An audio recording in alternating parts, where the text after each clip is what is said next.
Leo ni siku ya kibali, ni siku ya matendo makuu ya Mungu wetu aliye mtakatifu, aliye Bwana wa uzima, aketie mahali pa juu palipoinuka sana.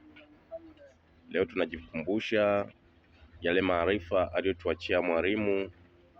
Wanafunzi wake walimwendea mwalimu Yesu Kristo, wakasema, mwalimu, tufundishe kuomba. Lakini haya walimwambia kwa sababu walimuona Yohana akiwafundisha wanafunzi wake kuomba. Lakini mwalimu akawaambia kwamba muombavyo salini sala ya Bwana, kwa maana huo ndio muhimili wa kumtafuta Mungu aliye mtakatifu.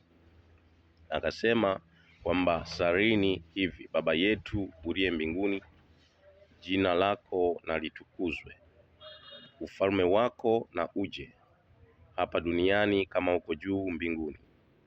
Utupe leo riziki yetu, utusamehe makosa yetu kama sisi nasi tunavyowasamehe waliotukosea, usitutie majaribuni, bali utuokoe na yule mwovu, kwa kuwa ufalme ni wako, heshima na nguvu na utukufu na hata milele na milele.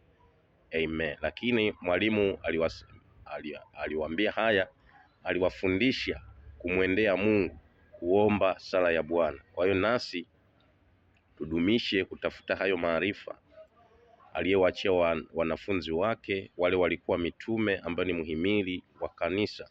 Nasi tudumishe hayo, tusali hiyo sala ya Bwana. Hakika Mungu atajifunua katika maisha yetu.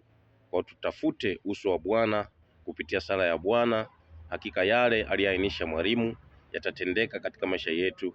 Tutauona mkono wa Bwana katika maisha yetu, ukitulinda, ukitushika mkono, ukitupigania kwa mapenzi yake. Kwa maana hayo yote sisi tuyaishi yawe maisha yetu ya kila siku, ndipo mkono wa Mungu utajifunua katika maisha yetu. Tunaziona baraka na neema na kweli nyingi zitatufunika, kwa maana aliye upande wetu ndiye aliyetuachia haya, kwamba tuyaishi haya kwa uaminifu na kwa mapenzi ya jina lake. Kwa hiyo wana wa Mungu, tudumishe sana kukaa katika kweli ya Mungu, naye Mungu atatuweka mahali pale palipostahili kwa utukufu wa enzi, na jina lake litatukuzwa katika maisha yetu.